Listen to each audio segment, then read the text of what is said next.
Football পাগল ভক্তদের দীর্ঘ প্রতীক্ষার অবসান হতে চলেছে। আপনি কি তৈরি ইতিহাসের সবচেয়ে বড় ফুটবল উৎসবের জন্য? প্রথমবারের মতো 48টি দেশ, 3টি আয়োজক দেশ এবং 104টি ম্যাচ। 2026 বিশ্বকাপ হবে এখন পর্যন্ত হওয়া সব আসরের চেয়ে আলাদা। কিন্তু প্রশ্ন হলো, ঠিক কবে বেজে উঠবে ফুটবলের এই রণদামামা? ফিফা ইতিমধ্যেই ঘোষণা করেছে সেই মাহেন্দ্রক্ষণ। চলুন জেনে নেই ঠিক কবে থেকে শুরু হতে যাচ্ছে 2026-এর এই মহাযুদ্ধ। ফিফার আনুষ্ঠানিক ঘোষণা অনুযায়ী 2026 বিশ্বকাপের পর্দা উঠবে 11 জুন 2026 তারিখে।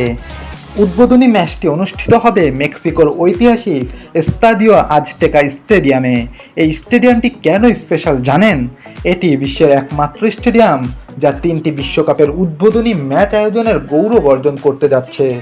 এর পরদিন 12 জুন কানাডার টরন্টোতে হবে তাদের উদ্বোধনী ম্যাচ এবং একই দিনে যুক্তরাষ্ট্রের লস অ্যাঞ্জেলেসে শুরু হবে মার্কিনদের বিশ্বকাপ মিশন। অর্থাৎ উত্তর আমেরিকার 3টি দেশেই ফুটবলের ঢেউ আছড়ে পড়বে জুনের সেই দ্বিতীয় সপ্তাহে। এবারের বিশ্বকাপ কেবল বড় নয়, এটি হবে দীর্ঘতম। 11 জুন থেকে শুরু হয়ে এই আসরের ফাইনাল অনুষ্ঠিত হবে 19 জুলাই 2026 তারিখে যুক্তরাষ্ট্রের নিউ জার্সির ম্যাটলাইফ স্টেডিয়ামে। মোট 39 দিন ধরে চলবে ফুটবলের এই মহোৎসব। 48টি দল নিয়ে 12টি গ্রুপে বিভক্ত হয়ে শুরু হবে লড়াই।